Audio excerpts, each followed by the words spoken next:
శ్రావణ మాసాన్ని మించినటువంటి మాసం లేదు. ఎందుకు సముద్ర మథనం చేశారు.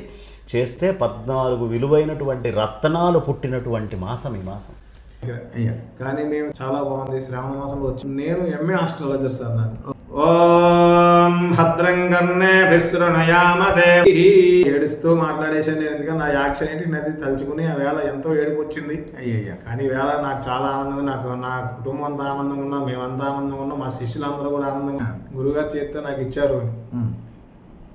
అమ్మవారి వెనక నుంచి మీరేం చెప్తున్నారంటే లక్ష్మీ గణపతి విస్మరించకుండా లక్ష్మీ గణపతి గట్టి కనపడడం లేదు, ఇవన్నీ శ్రీచక్రం కనపడలేదు, ఇవన్నీ కనపడడం మనిషి మీరిచ్చిన పిరమిడ్ ఏదైతుందో ఆ పిరమిడ్ అక్కడ పెద్ద సైజులో ఇంత పెద్ద సైజులో కనపడి బాగా కనపడి మంచి వెలుగు. దాంట్లో అంతా కింద అంతా ఏవో సముద్రంలో ఏవో రత్నాలు రాసులు ఏవో బంగారాలు ఉన్నట్టుగా కింద అంతా, దాని మధ్యలోనేమో బంగారు యంత్రం, దాని మీద ఇది గవ్వలో పెద్ద వెలుగు, బాగా మంచి ఫోకస్. అది నా ఒక్కడికే కనపడింది, ఎవరికి కనపడలేదు మా ఇంట్లో. వల్ల లక్ష్మీ గణపతి చాలా జనాకర్షణ. మీరు మాత్రం కూడా నాలాగా ఎవరన్నా సిద్ధి పొందిన వాళ్ళు ఇస్తే గానీ దాని ఫలితం రాదు.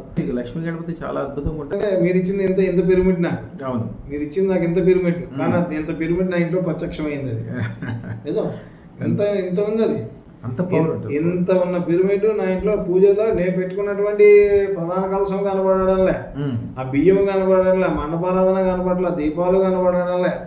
ఇంకా ఎంత ప్లేస్ పెట్టినా అంత ప్లేస్ లో మొత్తం నాకు అది ఉజ్వలంగా కనిపిస్తుంది. ఉజ్వలంగా